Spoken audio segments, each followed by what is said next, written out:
Hi friends, சத்யாவில் நாளைக்கு என்னன்னு பார்க்க முன்னாடி நம்ம சேனலில் இது வரைக்கும் சப்ஸ்கிரைப் பண்ணாங்க, சப்ஸ்கிரைப் பண்ணிக்கோங்க. மறக்காம பெல் ஐக்கானே கிளிக் பண்ணுங்க. சத்யா மீன்கிட்ட பேசிக்கிட்டு இருக்காங்க. இது பிரபு பின்னாடி இருந்து பார்த்துட்டு இருக்காங்க. பிரபு சத்யா கவனிக்கல. அப்போ சத்யா மீனை பார்த்துக்கிட்டு, என்ன நான் என்ன இருந்தாலும் அமுல் பேபி வச்ச மீறி இந்த வீட்டை விட்டு போயிருக்கக்கூடாது. எப்படி நான் அமுல் பேச்ச மீன்லாம் அமுல் பேபி எவ்வளோ வருத்தப்படும் அல்ல, நீ தண்ணி இல்லைனா எவ்வளோ தவிச்சு போயிருவியோ அதே மாதிரி தான் அமுல் பேபி நான் எல்லாம் என்னை காணாமல் தவிச்சு போயிருப்பான். இனிமேல் பட நான் அமுல் பேபி பேச்சை கேட்டு நான் எங்கேயுமே போக மாட்டேன். இந்த கோட்டை தாண்டி இந்த வீடு தாண்டி நான் எங்கேயும் போக மாட்டேன். இந்த வீட்டுக்குள்ளே இருக்கிறதுனால எனக்கு கொஞ்சம் போர் அடிக்கும் இல்லையா, அதனால் நான் உங்ககிட்ட அப்பப்போ பேசிகிட்டு இருப்பேன், நீ என் கூட பேசு சரியா அப்படின்னு சொல்லிட்டு மீன்கிட்ட பேசிக்கிட்டு அதை அப்படியே தொட்டி பார்த்து விளையாண்டுட்டு இருக்காங்க. இங்கே இதை பார்த்த பிரபு அப்படியே சிரிச்சுக்கிட்டு நின்றுட்டு இருக்காங்க. அடுத்த சீனில் பார்த்தீங்கன்னா காலைல பொழுது விடிது. சௌமியாவும் கதிரும் கையை பேக்கோட கீழே நிற்காங்க. உடனே அனைத்தும் வீரசிங்கமும், என்ன இது ட்ராவல் பேக்கெலாம் தூக்கிட்டு எங்கே கிளம்பிட்டீங்க, ஆமாம் எங்கேயும் முடிச்சு சிங்கம் போகிறீங்களா, பேக் ரொம்ப பெருசாக இருக்குது அப்படின்றாங்க. அதுக்கு உடனே இவங்க சௌமியா சொல்கிறாங்க, அதெல்லாம் ஒன்றும் இல்லை மாமா, நாங்கள் வெளியில் கிளம்பிட்டு இருக்கோம் அப்படின்றாங்க. அப்போ உடனே வீரசிங்க சொல்கிறாங்க, அதான் எங்கே போகிறீங்கன்னு கேட்டுருக்கேன், நீங்கள் சொன்னப்போ நாங்கள் வந்துடுவோமா என்ன அப்படின்றாங்க. அப்போ உடனே சௌமியா சொல்கிறாங்க, நாங்கள் கதை வீட்டுக்கு போகிறோம், எங்கள் அத்தை வீட்டுக்கு போகிறோம் அப்படின்றாங்க. அப்போ உடனே எங்கள் நிர்மலாமா என்ன இது எங்கே நீ கிளம்பிக்கிட்டு இருக்க, அங்கே இதுக்கு நீ அங்கே போகிறது 2 நாள் இருந்து தங்கிட்டு வா, அதை விட்டு இவ்வளோ பேக்கெலாம் எடுத்து போகிற அப்படிங்கிறாங்க. அப்போ உடனே அங்கே சௌமியா சொல்கிறாங்க, இல்லைம்மா நான் போயிட்டு அங்கேயே இருக்க போகிறேன் குழந்தை பெற்றுக்க வரைக்கும் அப்படிங்கிறாங்க. அப்போ உடனே வீரசிங்க சொல்கிறாங்க, என்னது அந்த குப்பத்தில் போய் நீ எதுக்கு இருக்கணுங்க அப்படின்றாங்க. இங்கே உடனே சதாசிவமும் ரொம்ப கோவப்படுறாங்க, என்ன இது உங்கள் வீட்டில் இவ்வளோ வாய்ப்பு வசதியமாக இருக்குது, இன்னும் அங்கே போகணுங்கய்ய அப்படின்னு சொல்லிட்டு ரொம்ப கோவப்படுறாங்க. அதுக்குள்ளேயே இந்தமாக வந்துடுறாங்க. மேலே இருந்து சத்யா பிரபு எல்லாருமே வந்துடுறாங்க. அப்போ சௌமியா சொல்கிறாங்க, இல்லை அத்தை என்னை வளகாப்பு அங்கே வச்சு பண்ணி பார்க்கணும்னு நினச்சாங்க, அது நடக்கலை, அதனால நான் இப்போ குழந்தை பெற்று வரைக்கும் அங்கே தான் இருக்க போகிறேன் அப்படின்றாங்க. அப்போ உடனே நம்ம சொல்கிறாங்க, என்னடி இது ஒன்றுமே இல்லாதவங்க கூட தாய் வீட்டில் இருந்தால் குழந்தை பெற்றுக்கணும்னு நினைப்பாங்க, குழந்தை பெற்றுட்டு 3 மாதம் கழிச்சு தான் உங்கள் அம்மா வீட்டிலேருந்து போவாங்க, நீ என்னன்னா இவ்வளோ வாய்ப்பு வசதி இருக்குது, நீ இங்கே விட்டுட்டு நீ அந்த குப்பத்தில் போய் இருக்கணும், நீ அந்த குப்பத்தில் என்ன வாய்ப்பு வசதி இருக்குது அப்படிங்கிறாங்க. அப்போ சௌமியா சொல்கிறாங்க, இல்லை நான் கண்டிப்பாக நான் அங்கே தான் போவேன், நான் அங்கே தான் போய் தான் ஆகணும் அப்படின்றாங்க. சதாசிவம் ஒன்றே கதை என்ன கதை இதெல்லாம் பேசாமல் சௌமியா விட்டு உள்ளே போங்க, என்ன இது அவளாம் சௌமியெல்லாம் கூடாதுங்க, எல்லாம் வாய்ப்பு வசதி சௌமியா அங்கே தான் இருக்கணும் அப்படின்னு சொல்லிக்கிட்டு இருக்காங்க. அப்போ உடனே சௌமியா சொல்கிறாங்க, இல்லை நீங்கள் யார் என்ன சொன்னாலும் சரி நான் கேட்கவே மாட்டேன், நான் அங்கே தான் போவேன் அப்படிங்கிறாங்க. அப்போ சதாசிவம் சொல்கிறாங்க, நீ இவ்வளோ உறுதியாக பேசுனா கண்டிப்பாக இதுக்கு காரணம் நீ இல்லை, இந்த முடிவை நீ எடுக்கல, யாரோ சொல்லி கொடுத்து இந்த முடிவை எடுத்திருக்க அப்படின்னு சொல்லி சத்யாவை பார்க்காங்க. உடனே இங்கே இந்த மனசுக்குள்ளே ஐயோ இவர் சத்யாவில் தப்பாக நினைக்காரு, வேறு பக்கமெல்லாம் கதை மாறுது அப்படின்னு நினச்சிட்டு இருக்காங்க. அப்போ உடனே பிரபுவும் சொல்கிறாங்க, என்ன சௌமியா நீ ஏன் போகணும் அப்படின்றாங்க. சத்யாவும், சௌமியா அதெல்லாம் ஒன்று வேணாம், இங்கே இரு சௌமியா, போய் உன் அத்தையை பார்க்கணும், பார்த்து திரும்ப வந்துடுறேன் அப்படின்றாங்க. ஆனால் சௌமியா யார் பேச்சையுமே கேட்காம, இல்லை நான் கண்டிப்பாக போய் தான் ஆகணும் அப்படிங்கிற மாதிரியே சொல்கிறாங்க. அப்போ சதாசிவம் சொல்கிறாங்க, கதிர் பேசாமல் சௌமியா கூட உள்ளே போகிறீங்களா இல்லையா அப்படின்னு சொல்லிக்கிட்டு இருக்கும்போது இங்கே திரும்பியும் சௌமியா அதெல்லாம் யார் பேச்சு நான் கேட்க மாட்டேன், போகிறேன் கதிர் வாங்க பைய தூக்குங்க அப்படிங்கிற மாதிரி சொல்கிறாங்க. இங்கே ஒன்று எல்லாருக்கும் ரொம்ப கோவம் வந்துடுது. அப்போ இந்துமா சரி அதான் சௌமியா இவ்வளோக்கான்னு சொல்கிறா இல்லையா, அவள் போனா போயிட்டு வரட்டுமே அப்படின்னு மெதுவாக சொல்கிறாங்க. உடனே சதாசிவத்துக்கு ரொம்ப கோவம் வந்துடுது. என்ன நீங்கள் சௌமியா திட்டுவீங்கன்னு பார்த்தா நீங்கள் அவள் கூட சேர்ந்து பேசிக்கிட்டு இருக்கீங்க, என்ன நினச்சிருக்கீங்க உங்கள் மனசில் அப்படின்னு சொல்கிறாங்க.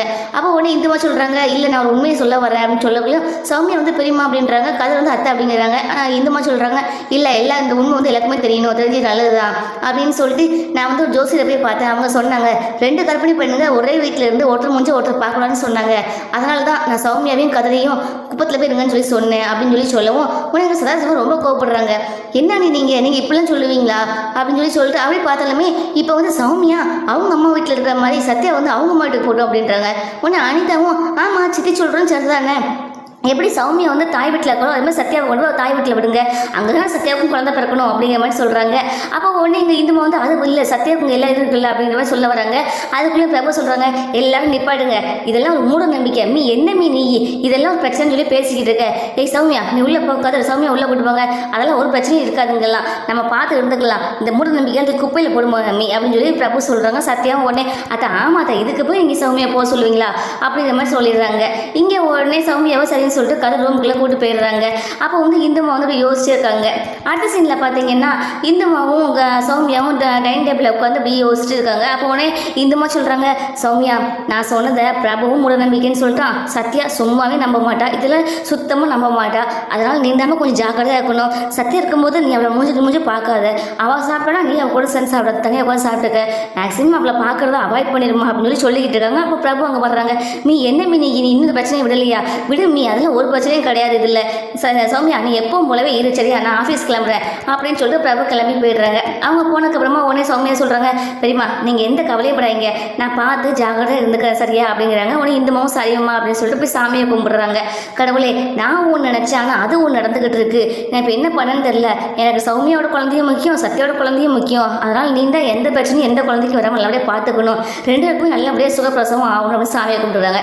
அடுத்த சீனில் பார்த்தீங்கன்னா அந்த ஜெயிலில் 2 பேரும் அடிச்சு போடுறாங்க இல்லையா சத்யா, அவங்களுடைய அப்பா அவர் வந்து யாரா பழைய எம்எல்ஏ. அவர் வந்து ஒன்று போலீஸ் ஸ்டேஷன் வாசல் இருந்து சொல்கிறார் இல்லை பார்த்துக்கிட்டு, சே நான் இது வரைக்கும் கட்சிக்காரங்களுக்காகவும் மற்றவங்களுக்காக தான் ஸ்டேஷன் வந்திருக்கேன், இன்றைக்கி தான் பெத்த பிள்ளைக்கு அந்த ஸ்டேஷன் மிதிக்க வேண்டியிருக்கு அப்படின்னு சொல்லிட்டுருவாங்க. அப்போ ஒருத்தர் சொல்கிறான் எழுதுற காரணம் சத்யா தான் அண்ணன் அப்படின்னு சொல்ல உடனே அவர் வந்துட்டு சரி சரி இந்த பிரச்சனையை முடிச்சுட்டு சத்யாவை பார்த்துக்கலாம் அப்படின்னு சொல்லிட்டு போலீஸ் ஸ்டேஷனுக்குள்ளே போகிறாங்க.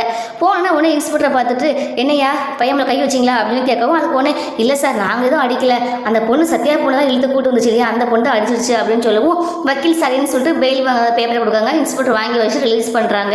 ரிலீஸ் பண்ண உடனே அந்த பையன் வெளியில் வந்தோடனே அந்த எம்எல்ஏ வந்து அவனை போட்டு அடின்னு அடிக்காரு. என்னடா நீ ஒரு கொலை பண்ணிட்டு வந்தால் கூட அவனை மன்னிச்சு விட்டுருவேன், ஆனால் ஒரு பொம்பளைய பிள்ளை போய் டார்ச்சர் பண்ணி இன்னொரு பொம்பளை கையால் அடி வாங்கி ஸ்டேஷன் வந்து உட்காந்துருக்கேன், நானே பொம்பளைங்க ஓட்டு நம்பி தான் இருக்கேன், பொம்பளைங்க ஓட்டு போடலாம் நான் எவ்வளோதான் ஆகும், இன்னும் நியூஸில் பேப்பர்லாம் வளர்ச்சேன், எனக்கு எவ்வளோ அசிங்கம், சே நீ ஏன் அப்படி பண்ண, அதுவும் இல்லாமல் இப்போ போது எனக்கு எவ்வளோ மானக்கேட ஆகிட்டா அப்படின்னு சொல்லி அந்த பையனை போட்டு அடின்னு அடிக்காங்க. அப்போ உடனே வக்கீல் சொல்கிறாங்க அண்ணா வீட்டில் போய் மீதி பேசிக்கலாம் அப்படின்றாங்க. உடனே அந்த எம்எல்ஏ சொல்கிறாரு ஆமாம் நீ சொல்கிறோம் சார் தான், இல்லைன்னா இன்னும் கொஞ்சம் மானம் காற்றுல பறந்துடும், நம்ம வீட்டில் போய் இதெல்லாம் பார்த்துக்கலாம் அப்படின்னு சொல்லிட்டு சரி வீட்டுக்கு கிளம்புங்க அப்படின்னு சத்யாவை நான் பார்த்துக்கிறேன் அப்படிங்கிற மாதிரி பேசிக்கிறாங்க.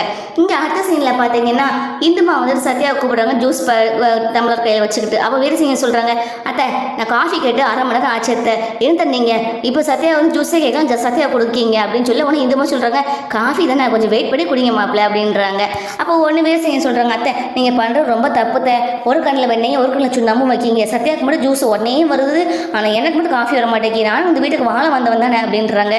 உடனே இந்துமா சொல்கிறாங்க அதெல்லாம் சரி இப்போ வந்து கொஞ்சம் இருங்க நான் வந்து காஃபி தாரேன் அப்படிங்கிற மாதிரி பேசிகிட்டு இருக்காங்க. உடனே சத்யா வந்து கீழே வர்றாங்க. அத்தை கொண்டாங்க குடிக்கிறேன் அப்படின்னு சொல்லிட்டு குடிச்சிட்டே இருக்கும்போது அத்தை நீங்கள் தான் அமைப்பு வீச்சு ஒன்று டயத்துக்கு மாத்திரை ஜூஸுன்னு கரெக்டாக கொடுத்துக்கிட்டே இருக்கீங்க அப்படின்றாங்க. ஒன்று வீரசிங்கம் பாருமா எனக்கு இன்னும் காஃபி வரலம்மா அப்படிங்கிறாங்க. அனிதா உனக்கு பேசாமல் இதையா இப்போ காஃபியை குடிச்சுட்டு எங்கே போகிறேன் கம்முனிறேன் அப்படின்னு சொல்லி திட்டிகிட்டு இருக்காங்க. அப்போ பார்த்தீங்கன்னா மாக்கா வந்து ஒரு பையோட வீட்டுக்குள்ளே வராங்க. ஒன்று வீரசிங்கமும் அனிதாவும் பாரு பாரு வந்துட்டாம்பா திரும்பி வந்துட்டாம்பா அப்படின்னு சொல்லிட்டு வீரசிங்கம் சொல்கிறாங்க அனிமா போன தடவை இவன் 2 கேள்வி கொண்டு வந்தான் இப்போ என்ன கொண்டுக்கான்னு சொல்லிட்டு நான் அப்படியே வாசம் பிடிக்க போகிறேன் அனிதா உனக்கோ திங்கிலே கதையா அப்படின்றாங்க. இங்கே ஒன்று சத்யா வந்து வாடா மாக்கா வாடா வந்து உட்காரு அப்படிங்காங்க. மாக்கா வந்து யோசிக்காங்க. சத்யா வந்து உட்கார வச்சிடுறாங்க. உடனே இந்துமா வந்து சரி காஃபி எடுத்து அப்படின்னு சொல்லி போவோம். உடனே மாக்கா வந்து இல்லைம்மா காஃபிலாம் வேணாமா அப்படின்றாங்க. சத்யா உடனே என்னடா பையன் கையமா வந்திருக்க அப்படின்னு சொல்லி சொல்கிறாங்க. இங்கே அதுக்குள்ளே வீரசிங்கம் சொல்கிறாங்க பாரு அனிமா உங்கள் அம்மா கிட்ட காஃபி கிட்ட 1/2 மணி நேரம் ஆச்சு ஆனால் இப்போ வந்து மாக்காலும் காஃபி எடுக்க போகிறாங்க அப்படின்னு சொல்ல உடனே அனிதா சொல்கிறாங்க அதெல்லாம் நீங்கள் நடந்துக்கிற முறையை பொழுது இருக்குது அப்படின்றாங்க. வீரசிங்கம் உடனே என்னம்மா அனிமா நான் மாக்கானோட அழகாகவே நடந்து காமிக்கிட்டுமா அப்படின்னு சொல்லி உடனே அனிதா வந்து நடக்காத ஐயா பிசம் விட்டுட்டு ஓடி போயிரு அப்படின்றாங்க. இங்கே உடனே மாக்கா சொல்கிறாங்க சத்யா கிட்ட சத்யா ஆமாம் சத்யா ஒரு நல்ல விசேஷத்தோடு தான் வந்திருக்கேன் கல்யாண பத்திரிகை கொடுக்க வந்தேன் அப்படின்னு சொல்லவும் சத்யா உடனே ஏய் சூப்பர்டா மாக்கா அப்படின்றாங்க.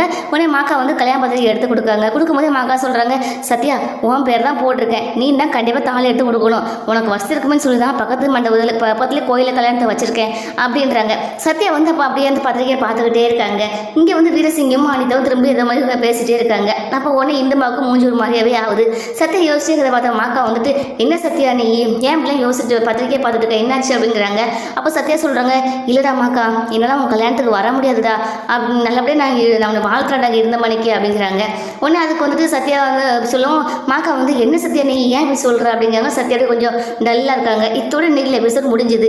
இந்த எபிசோட் பிடிச்சிருந்தா மறக்காமல் சப்ஸ்கிரைப் பண்ணுங்கள் பெல் ஐகானை கிளிக் பண்ணுங்கள் லைக் பண்ணுங்கள் பாய் ஃப்ரெண்ட்ஸ்.